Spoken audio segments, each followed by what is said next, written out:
I said, what was the cause, Paul? He said, I was drinking a litre of water with every meal. So every meal, he's watering down his hydrochloric acid.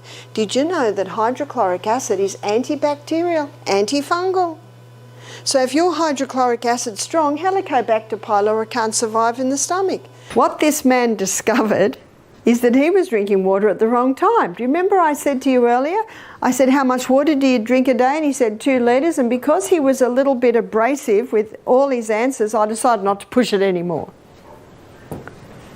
So now he drank early in the morning. He stopped drinking half an hour before his meal.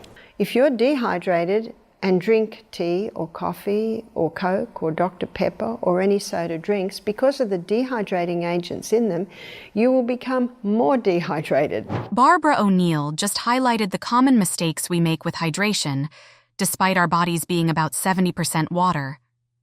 Many people drink 2 to 4 liters daily, but without the right hydration methods, the body struggles to use it effectively, which can lead to issues like poor digestion. O'Neill, a health expert, shares simple and effective techniques to maximize water absorption and improve overall health. Stay tuned to learn her practical tips for proper hydration. Some people say to me, but Barbara, if I drink water, I'm just running to the bathroom all day. And some people say, but Barbara, if I drink water, my legs swell. Do you know what that tells me?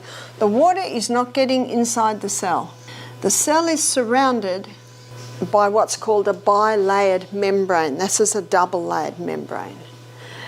And the water needs help to get into the cell.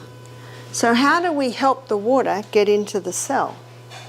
There are 4 vital elements needed for life. Let's look at the 4 vitals. These 4 vital elements needed for life indicate what we need. Number 1 is oxygen. Now that's not a surprise. Oxygen's the most vital element needed for life. Number 2 is water, and that's not a surprise. But what's a surprise to most people is the 3rd vital element needed for life is sodium. You think about it, we're salty people. Our tears are salty, our blood's salty. Baby swims in utero in salt water. Dr. Jacques de Langry, he's written a whole book on salt. It's called Sea Salt's Hidden Powers.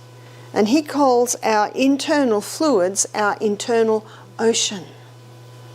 Seawater. Let's have a look at the largest concentration of sodium we find in seawater. It has 92 minerals. And I did mention this the other day, so we'll recap. So 30% of those 92 minerals is sodium, and 50% is chloride, approximately. And because these are they're the minerals in the largest amount, what man does is he scoops off the sodium chloride crystals, bleaches it white, puts aluminium with it, and comes up with table salt. And unfortunately, sometimes it's called sea salt. So be careful when they see sea salt. Sea salt contains how many minerals? 2. And these are such harsh minerals that if you were to inject them straight into the blood, the person would die. And if you mix a teaspoon of table salt with a cup of water, that amount, and fill up a whole tank and put the fish from the sea into that solution, they all die. So it's actually a dangerous salt. It's actually a poison. And when it goes into the body thinks it's getting all of those minerals, but it's not. It's just getting 2. And it causes an imbalance in and out of the cell.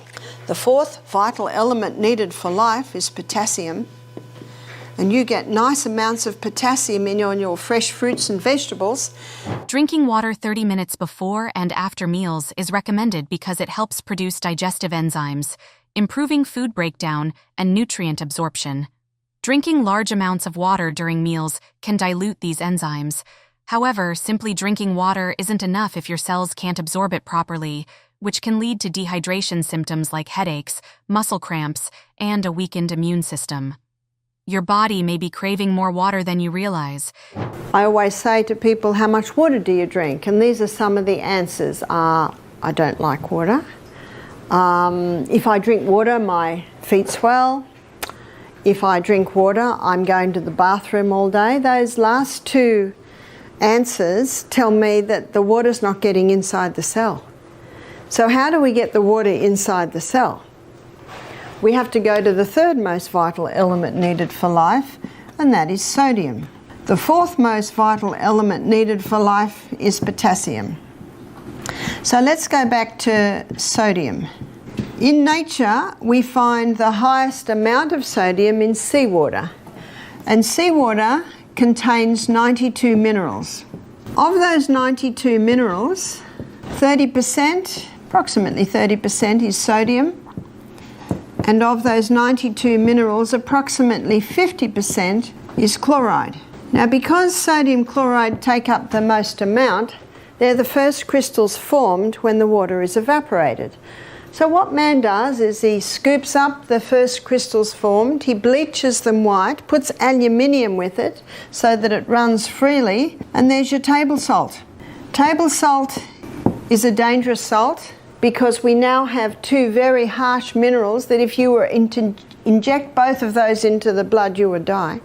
There's two harsh minerals and they need all the other 90 to soften them and balance them. The highest concentration of mineral inside the cell is potassium. The highest concentration outside the cell is sodium. And in this bilayered membrane that is around every cell, there are sodium-potassium pumps. And these sodium-potassium pumps are ever going like this, maintaining the balance between potassium and sodium. But when someone's not eating enough fruits and vegetables, and that's where you get most of your potassium, and they're putting table salt on everything far too much, what happens now is sodium levels rise and potassium levels drop. There is a small amount of sodium in the cell, but when this happens, you see osmosis and diffusion happens when the highest concentration merges into the lowest. So now sodium levels inside the cell are rising, which they should not, and the cell swells. What's that called? High blood pressure. The doctor is right. Table salt will contribute to high blood pressure.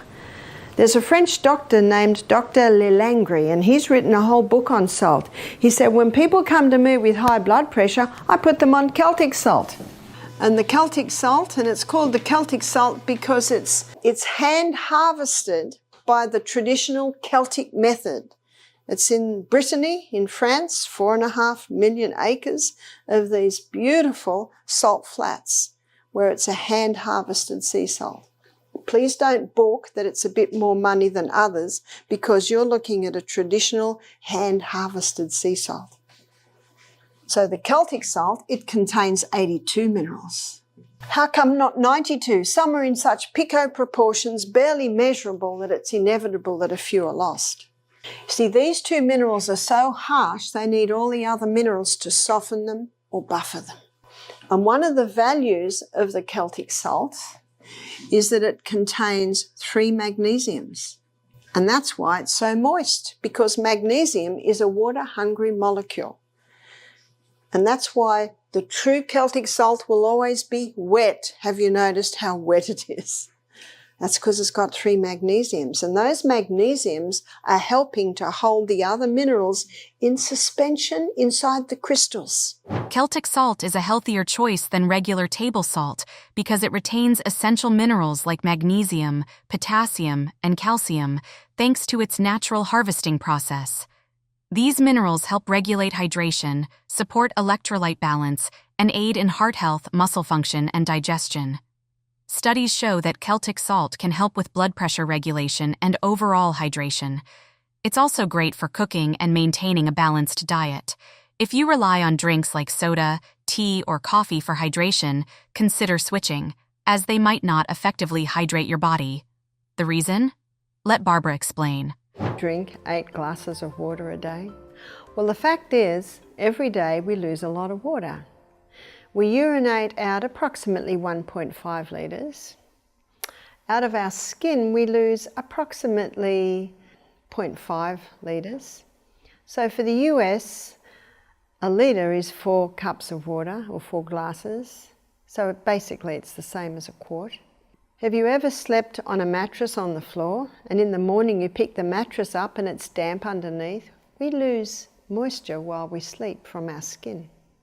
So we lose 1.5 litres from our kidneys, we lose 0.5 litres from our skin, we lose 0.3 litres from our colon, and we lose 0.2 from our lungs. So that's 2.5 litre loss a day, or 2.5 quart loss a day. That must be replaced. We don't have a reserve tank on the back. The only water that goes into the body is the water that we drink. Well, what about tea and coffee? Coke? Well, unfortunately, caffeine and sugar are dehydrating agents. And so if you're dehydrated and drink tea or coffee or Coke or Dr. Pepper or any soda drinks, because of the dehydrating agents in them, you will become more dehydrated. It will not hydrate your body. Soft drinks, coffee, and tea can dehydrate you because of their caffeine and sugar content. Caffeine acts as a diuretic, making you urinate more, which leads to fluid loss. On top of that, the sugar in sodas pulls water from your cells into your bloodstream, leaving you more dehydrated overall. Even though these drinks contain water, the effects of caffeine and sugar can cancel out the hydration you get. But how much water should you be drinking? You see, when not enough water is going into the body, and how much water should go in? Let's do an assessment of that. So our kidneys, to know how much water should go in, we need to look at how much is coming out. So in our kidneys, we urinate out 1.5 litre loss. Now, a litre is the same as a quart. So I'm probably best, because I'm speaking to an American audience, to say quart loss, 1.5 quart loss. Out of the skin, it can be 0.5 of a quart loss. Out of the colon, 0.3 of a quart loss. And out of the lungs, it's about a 0.2 of a quart loss.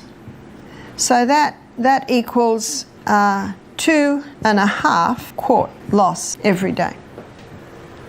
So 2 quarts is 8 cups. So that's 10 glasses, 8-ounce glasses of water a day is lost out of the body.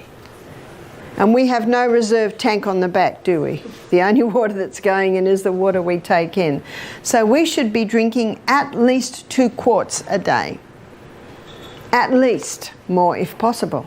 Now at the moment, because you're having a steam sauna every day, I wouldn't be surprised if you've got a 0.8 of a quart loss coming out of your skin because you perspire profusely. The other half can come in your fruits and your vegetables, maybe your herb teas, vegetable juice through the day. So that's how much water we need. What are your thoughts on this video? Make sure to let us know in the comments section below. Please hit that like button if you found this video helpful and consider subscribing to our channel.